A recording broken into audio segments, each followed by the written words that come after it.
kita sekarang berdoa. Bismillahirrahmanirrahim. Rabbi zidni ilman warzuqni fahman. Baik, terima kasih yang saudara. Nah, hari ini kita akan belajar mengenai tentang alat-alat bersuci. Ada yang tahu apa saja itu alat-alat bersuci? Tahu. Baik, jadi sebelum kita beralih ke materi kita mengenai alat-alat bersuci, Ibu akan membacakan tujuan pembelajaran kita. Nah, yang pertama yaitu peserta didik mampu memahami pengertian dan hukum bersuci dan membersihkan diri. Kemudian peserta didik mampu membedakan jenis-jenis air yang dapat digunakan untuk bersuci, ditinjau dari pembagiannya dan memberikan penilaian tentang jenis-jenis air yang dapat digunakan untuk bersuci. Selanjutnya itu peserta didik mampu mendemonstrasikan berpikir logis bias sebagai metode menentukan benda-benda selain air dan batu sebagai alat bersuci. Selanjutnya ada pencapaian yang Anda dapat dalam pembelajaran kali ini, yaitu mengenai tentang mampu menjelaskan konsep alat-alat bersuci dalam Islam secara lisan maupun tertulis. Selanjutnya itu mampu membedakan jenis-jenis air yang digunakan dalam bersuci, baik itu ditinjau dari pembagiannya dan kedudukannya. Selanjutnya itu peserta didik mampu menerapkan tata cara bersuci yang baik dalam kehidupan sehari-hari. Dapat Anda lihat di sini ada gambar tentang alat-alat bersuci. Ada seperti batu, ada debu, ada air, ada juga tisu. Nah, pertama itu kita akan membahas mengenai apa itu pengertian dari bersuci. Jadi bersuci dalam bahasa Arabnya itu disebut dengan taharah. Nah, istilah taharah dari segi bahasa berarti membersihkan diri, pakaian, tempat dan benda-benda lain dari najis dan hadas dengan tata cara yang telah ditentukan oleh syariat Islam. Bersuci menempati kedudukan yang paling penting di dalam ibadah. Kemudian adapun perbedaan bersuci dan membersihkan. Yang pertama yaitu bersuci itu mempunyai unsur yang pertama itu menyatakan niat, bertujuan untuk membersihkan diri, tata cara diatur oleh syariat Islam melalui ketentuan fikih, kemudian mengikuti pola hidup sehat. Adapun unsur dari membersihkan diri yang pertama itu bertujuan untuk membersihkan dan yang terakhir itu mengikuti pola hidup sehat. Nah, selanjutnya membersihkan di atas merupakan bersuci dalam pengertian fikih. Dilihat dari sifatnya dan pembagiannya, bersuci dapat dibedakan menjadi dua. Yang pertama yaitu apa? Bersuci lahiri. Nah, bersuci lahiriah atau hisiah yaitu meliputi kegiatan bersuci dari najis dan hadas, seperti membersihkan badan, tempat tinggal, lingkungan dari segala bentuk kotoran atau najis. Nah, selanjutnya itu ada bersuci batinnya. Bersuci batinnya membersihkan jiwa dari kotoran batin berupa dosa, perbuatan maksiat seperti syirik, takabur, hasud, dendam, nifaq dan riya. Nah, adapun dasar hukum bersuci. Nah, saya minta saudara Indonesia membacakan Quran surah Al-Baqarah ayat 1 serta arti Islam. Naik di atas. Bismillah.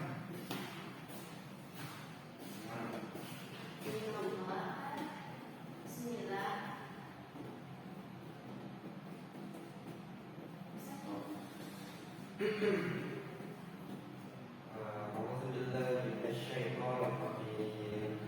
إن الله يحب التوابين ويحب المتطهرين.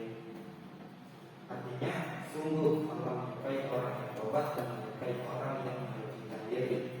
Baik, terima kasih Arsya. Tepuk tangan dulu.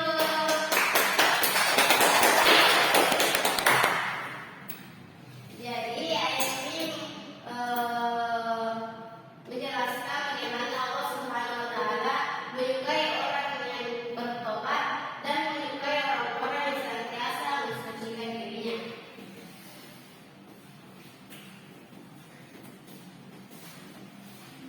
Selanjutnya kita beralih ke kedudukan air dalam bersuci. Air dalam bersuci dapat dibagi berdasarkan beberapa pembagiannya. Yang pertama yaitu klasifikasi air berdasarkan dasar hukumnya. Yang pertama yaitu air suci mensucikan.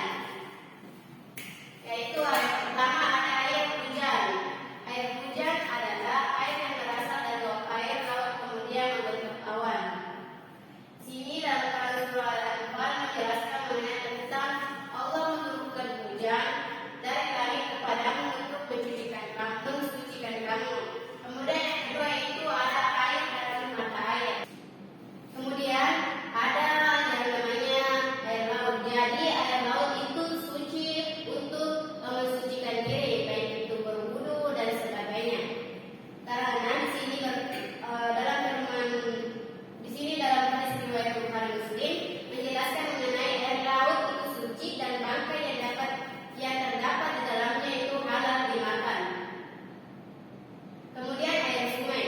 Mengapa air sungai bisa dikatakan air suci mensucikan? Karena air sungai mengalir sepanjang sungai secara terus-menerus. Contohnya pada daerah Sungai Solo, Terantas, Citarum dan sebagainya. Di sini dijelaskan dalam hadis riwayat Bukhari mengenai bagaimana pendapat kalian seandainya di depan pintu masuk salah seorang dan terkadang ada sungai, kemudian yang mandi di sungai itu 5 waktu dalam sehari. Apakah masih ada kotoran yang melekat di dalamnya? Tentu tidak. Nah, selanjutnya yang kelima yaitu air sumur. Kemudian ada air salju dan air embun. Jadi air mutlak atau air suci mensucikan atau air qadir mutakhir, air ini masih murni dalam bentuk dan belum tercampur oleh sesuatu apapun dari najis. Jenis air inilah yang dapat digunakan untuk bersuci. Air dapat digunakan untuk bersuci selama bau, rasa atau warnanya berubah-ubah. Selanjutnya ada air suci tetapi tidak mensucikan, seperti air buah-buahan, air yang terbuat dari pepohonan seperti nira, kemudian air suci yang tercampur benda-benda suci lain seperti air teh dan air kopi.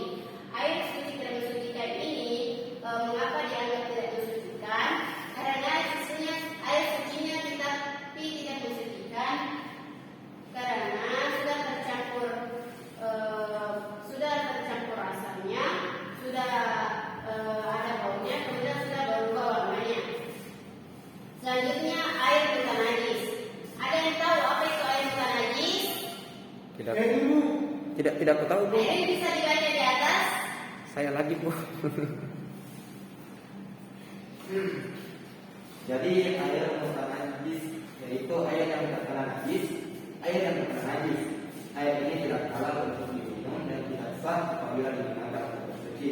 Air semacam ini tidak dapat digunakan untuk haram, baik untuk menghilangkan najis maupun hadas. Oke, makasih. Pertanyaan lagi Bu Heri. Jadi air bukan najis itu air yang sudah terkena oleh najis. Nah,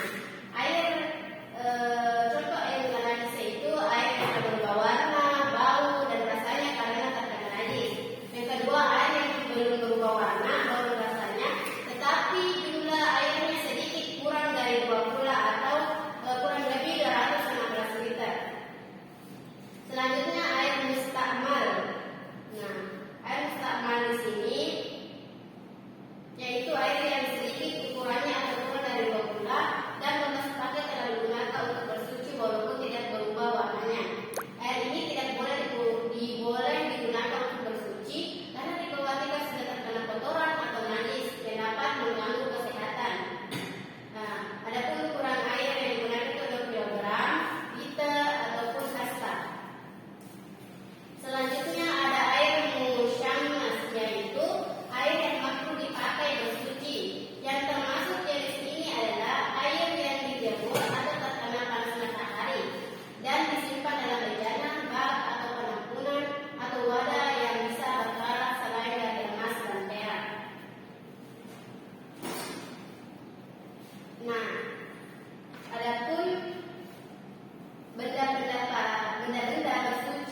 belum mengering, belum berpindah, tidak bercampur dan tidak berubah. Batu dalam tidak keadaan basah, batu dalam keadaan suci. Kemudian menggunakan benda padat selain batu.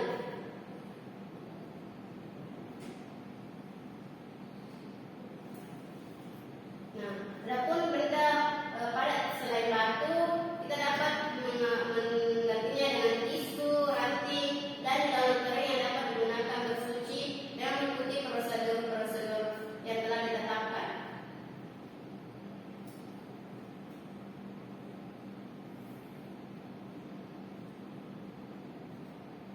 Oke, baik, sebelum Ibu memperlihatkan video pembelajaran kita pada hari ini, Ibu akan membagikan dulu LKP untuk anak-anak kerjakan nanti dikumpul setelah pembelajaran kita selesai. Jadi itu tadi LKP yang diberikan nanti dikumpul setelah pembelajaran kita selesai. Nah, sebelum itu Ibu akan membagikan video pembelajaran kita pada hari ini mengenai tentang tayamum.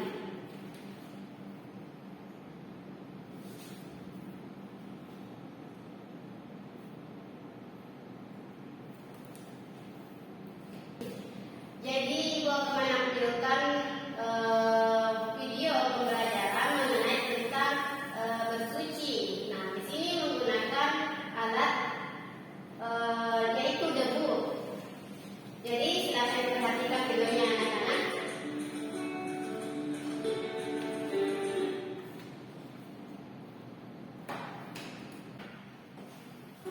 Baik, silakan perhatikan videonya baik-baik ya.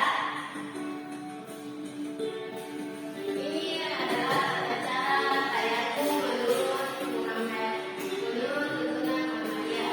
Nah, yang pertama itu di sini beliau membaca Bismillahirrahmanirrahim, kemudian meletakkan kedua telapak tangannya yang mempunyai debu, kemudian menyium, kemudian mengusapnya ke wajah,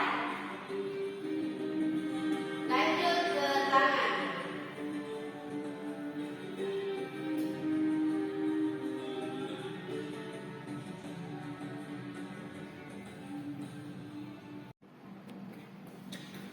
Oke, kan Ibu tadi sudah melihatkan mengenai tentang tata cara tayamum. Jadi saya minta kepada anak-anakku untuk maju ke depan. Tapi satu orang aja ya. Jadi saya pilih saudara Nasrul jawab untuk maju ke depan mempraktikkan mengenai tata cara tayamum menurut tuntunan Muhammadiyah. Silakan. Mana posisinya? Ya, di situ saja. Yang sama. Kita pakai videonya ya. Kita sambil melihat video.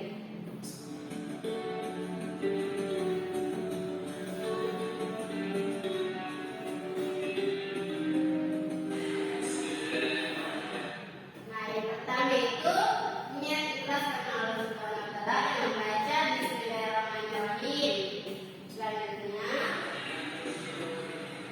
meletakkan kedua tangan ke tanah tempat yang mengandung unsur debu ataupun tangan.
hari ini itu kita belajar tentang tata cara bersuci, alat-alat yang digunakan untuk bersuci dan tata caranya dalam bersuci.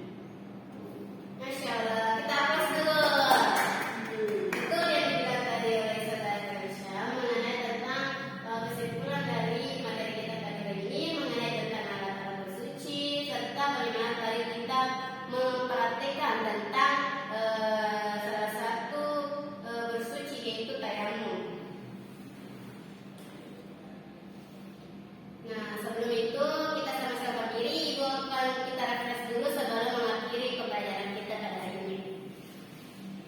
Jadi, jika Ibu bilang tepuk 1 semuanya, oke, tepuk 2, dan tepuk 3, tepuk 4, oke?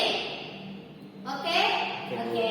Yang pertama 1, 2, 3, 1, 2, 3, 4, 1, 3,